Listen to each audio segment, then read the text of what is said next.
Welcome to Dr. Charles Speaks, a podcast for now. You've joined us for a special series of transformational talks, selected exclusively from Dr. Charles's corporate success calls. The 15-minute calls are designed to encourage leaders, activate your thought life, and prepare you for the challenges ahead. Dr. Charles joins every call with a blend of his personal experiences, his expertise as a John Maxwell certified mentor and coach, and of course, his more than 30 years of exceptional experience in both corporate America and ministry. Get motivated with Dr. Charles Speaks, a transformational talk from the Red Line on today's podcast, inspiring excellence and generating results. Good day, my friends. Let's make it a great day today. This is Dr. Charles, the Red Line Corporate Success Call. And of course, you already know this call is designed to start your week off on a positive note. And so on this day, I want to talk about the power of positive leadership. I've been reading the book by John Gordon. He's the author and writer of The Energy Bus. And I've been engaged in this particular reading, The Power of Positive Leadership. And so I thought I would begin to talk about that and join in on the discussion, because positive leaders, there's something about them that makes a difference in what they're doing to bring the team together. And so when I think about this particular subject that I want to talk about, I want to dive in on three components, and that is positive leaders, they confront, they transform, and they remove negativity. And that's what it's all about in dealing with situations that may be under the surface or things that you just simply ignore. If you do nothing, nothing will change. And so as leaders, we must have that sixth sense to sense something is not quite right, and to be able to listen to other leaders on the team, to their feedback and to the insights that perhaps they can bring and share with you to give you what may be going on that you may not be aware of.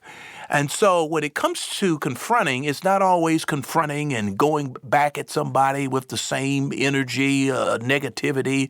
It's really about dealing with it in true transparency and dealing with it to the point where you're looking for solutions that are going to bring things together.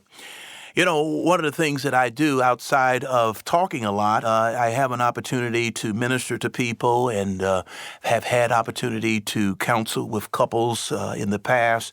And they come to the counselor not so much to come and tell on each other, but to really express what it is that's on their heart, what it is on their mind. And the role of the counselor is really to listen and make sure that the parties there, that they are hearing each other, and that once they hear each other, that they can determine where are the opportunities to close the gap. But the fact remains that it has to be confronted. And when you think about it, it's not always comfortable.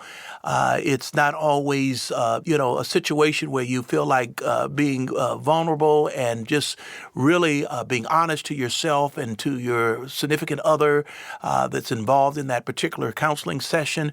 But at the end of the day, the goal and the objective is to come together as one and to work together for a common goal. So when we talk about positive leaders and we're talking about the power of positive leaders, confrontation is not always negative. And so in that process, there is the opportunity to really learn something and grow from it. The second part of that is transform. After you have discovered the opportunity that exists and you've closed the gap and you begin to work on those things, then it comes down to being transformed. Transformed by the renewing of your minds and setting out a new course of action that is going to be positive and make a difference. So underneath this all, when you think of the foundation of what I'm talking about on today, the power of positive leadership, we want to remove the end solution, the end game is to remove all negativity. And so the first step in becoming a better leader is becoming a better you, becoming a better me. And that is so important is because really someone said that we point fingers sometimes and we're pointing out things in other people and what they could do better. But just remember, when you're pointing that index finger, that thumb is pointing back to you. And so we are the people that it begins with first in terms of getting better. And I'm all about trying to get better. I'm not perfect, but I'm certainly not satisfied. And I want to continue to grow, and I want to continue to learn. I want to continue to be a great, positive citizen in this world. And I know you're with me on that too. Otherwise, you wouldn't be listening to me. You know, being positive, it won't guarantee you success, but being negative will guarantee you no success. And so negativity is going to play out because at some point you might win a game or two, but in the end run, when negativity festers and it grows, it becomes a mode. It becomes something that just does not allow for positivity to come in. But we're called to be lights of the world. We're called to be beacons of light that we may be able to turn darkness into light. We may be able to turn negative into positive. Positive leadership is not just about feeding the positive, but it's also about weeding out the negative. And that's the point I want to make today is that weeding out the negative is going to be key to your success as you go forward.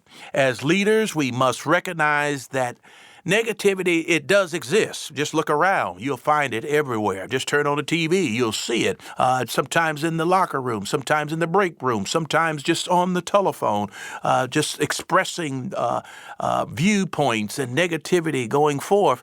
But as a leader, we recognize that it exists, but we just can't simply ignore it. It's something that we can do about it. And so it is a reality, but it doesn't necessarily mean that we do nothing. And so one of the biggest mistakes that we make as a leader is that we ignore negativity within our teams, we ignore it in our organization and perhaps in our own personal lives. But the key is to not allow negativity to breed and to grow, because what it's going to do eventually, it's going to sabotage your team, it's going to sabotage your organization, it's going to sabotage your personal relationships. You must address negativity and confront it, transform it, and remove it if you're going to be successful. And I'm all about being optimistic and being positive, and I do have negative days and experiences, but I don't let them fester, and I don't want you either. And so I want you to address those negativities in your life, in your environment, confront it and transform it and remove it, because listen, your positivity, it must be greater than all the negativity. And that's what's going to make a difference, because everyone will deal with negativity and everyone will have naysayers along the journey. But you and me personally, we must make it personal, and we must take the stance that my positivity will be greater than any negativity that comes in my way. And so not everyone will have the same vision as you. That's a reality. Not everyone will believe in you. They won't believe in necessarily your dreams. Not everyone will get on your bus, the energy bus that takes you down the highway of life. But remember this, in order to succeed, your positive energy must be greater than all of the negativity. And if you missed it, I'll say it again. Your positive energy must be greater than all the negativity. Gandhi of India, he said this. This is what he said, and I quote. He says, "I will not let anyone walk through my mind with dirty feet, and neither should you." Someone said that negativity is like a barking dog.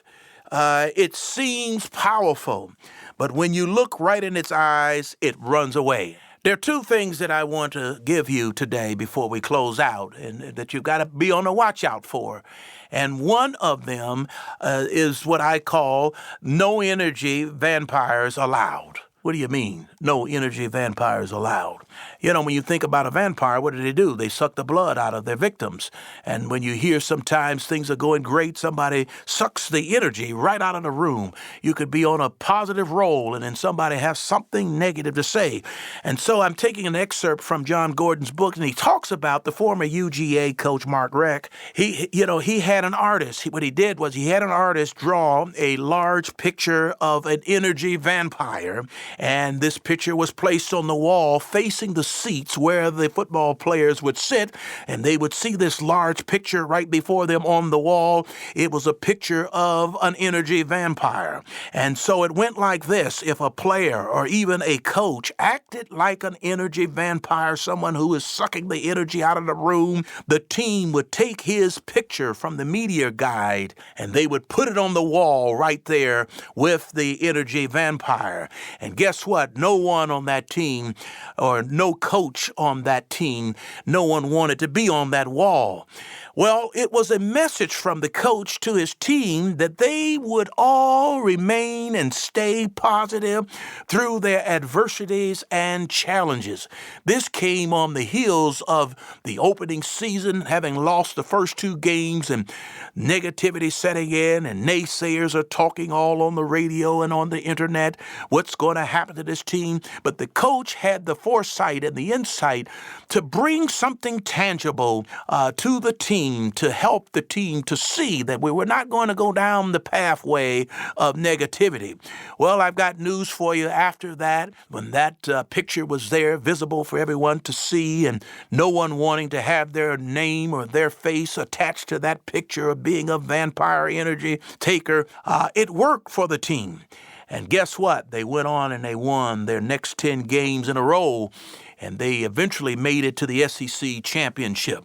So by putting the energy vampire pictures on the wall, we see that the coach was in essence telling the team, he was telling them, we're not going to allow negativity to sabotage our team and our goals. And so that is a key component, is that you must confront, as I said, you must transform, and you must remove negativity. A team that stays positive together, what they're going to do is they're going to win together. They're going to build a winning team. And in order to build a winning team, you must create a positive culture where negativity cannot breed, where it cannot grow, because sooner or later, you're going to have to start confronting, you're going to have to start transforming, you're going to have to start weeding out and removing it from your team. And the stronger and the more positive, contagious that you can bring positivity into your culture, the team will respond in a positive way. But when you feed the positive and you create a culture where energy vampires, they are uncomfortable being negative, guess what's going to happen? They will either change or they're going to walk off the bus themselves. And so the next thing I want to talk about with the little time we have left is the complaining rule. When we talk about the complaining rule, you're not allowed to complain unless you also offer 1 or 2 positive solutions. If you are complaining, you're not showing your team the way forward. Because here's the thing, complaining causes you and your team to focus on everything but being your best. And so I close today with this: positive, high-performing team, they just don't happen by accident. They're built by positive leaders and team members who weed the negative and feed the positive. Because at the end of the day, when you subtract negativity and add positivity to your talent, guess what? The sky is the limit. I want to thank you today for joining me on the Red Line, the Corporate Success Call. Because enough with the negativity, now let's get moving on with positivity. Let's go back to work. You've been listening to Dr. Charles on the Red Line. Thank you for listening to Dr. Charles Speaks. Visit drcharlesred.com for booking info for your ministry, business, or leadership team. Get info about the Red Line, a 15-minute corporate success call each Monday morning with Dr. Charles. Follow Dr. Charles on all social media at Dr. Charles Red. Subscribe to the podcast here for every episode of Dr. Charles Speaks. Thanks for joining us. Like Dr. Charles always says, no matter what, never, never, never give up. Until next time.